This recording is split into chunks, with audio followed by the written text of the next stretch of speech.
Hi, this is Kevin Weaver with the Warrior's Journey, and this is the Military Minute. It's great when someone comes to the Warrior's Journey for help and they can find it.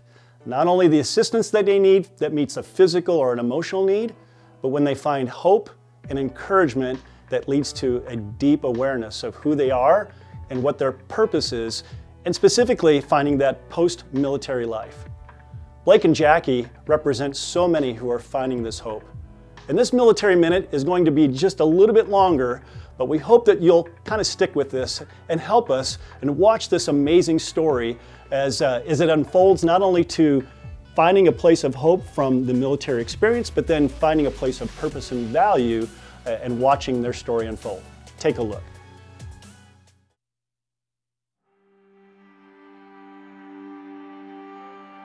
You're not meant to go through what you go through in combat. The first day getting there, I remember our platoon sergeant throwing a piece of shrapnel in the middle of us and said, "Welcome to war." That was the day that really made everything very real. Prior to deployment, I thought I was prepared for anything. We got married in the beginning of September. We traveled across the country to Fort Irwin, California, and then I got on a plane to Iraq.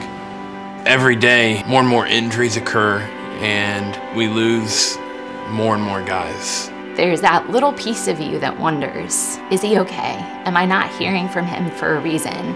She's seeing these memorial services happening. I'm trying to explain to her that everything's okay, and that's really hard, because I don't know when she's gonna have to attend mine. Almost a year to the day of our anniversary, I finally got hit with a roadside bomb. I took shrapnel to my face that should have done much more damage.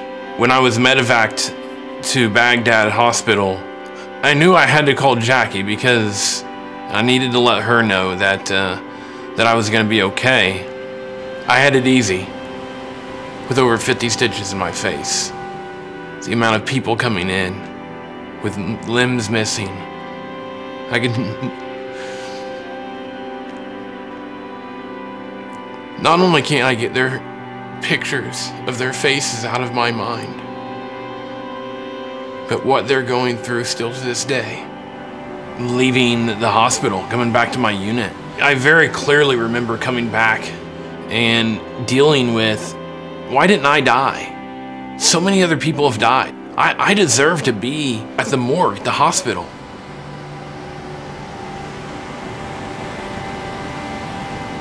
The night before Thanksgiving, we had a squad out on patrol, and receiving the radio call of medic, we responded to the guys that were out there, and we just had the injured get in the back of our vehicle, and I went in the back to provide any care that was needed.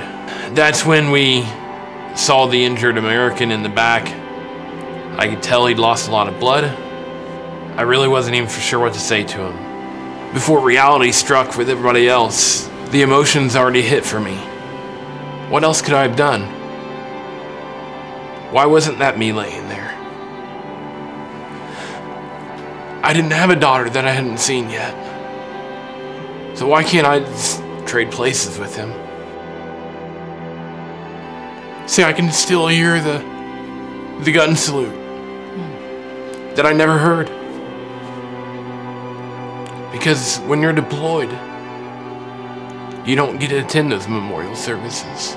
Because the next morning, we had to put our flak vest on, load our 30-round magazine, and we had to go on patrol.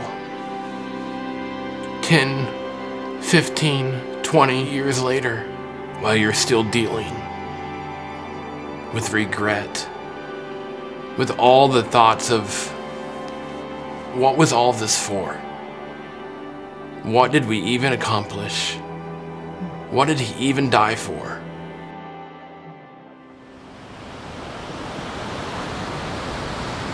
We didn't have time to heal. We didn't have time to deal with any of those emotions. See, Dog V stepped on an IED that was intended for a vehicle. He was on a foot patrol. I remember stepping on things hoping they'd blow up. Because I was dead inside.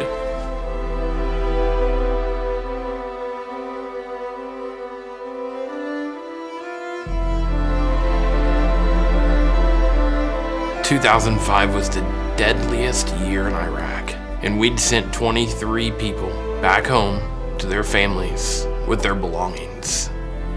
I remember being released from formation and experiencing the worst day of my life. I realized what it was like to want to take your own life, to want to not live anymore. And I knew I was in a really dark place.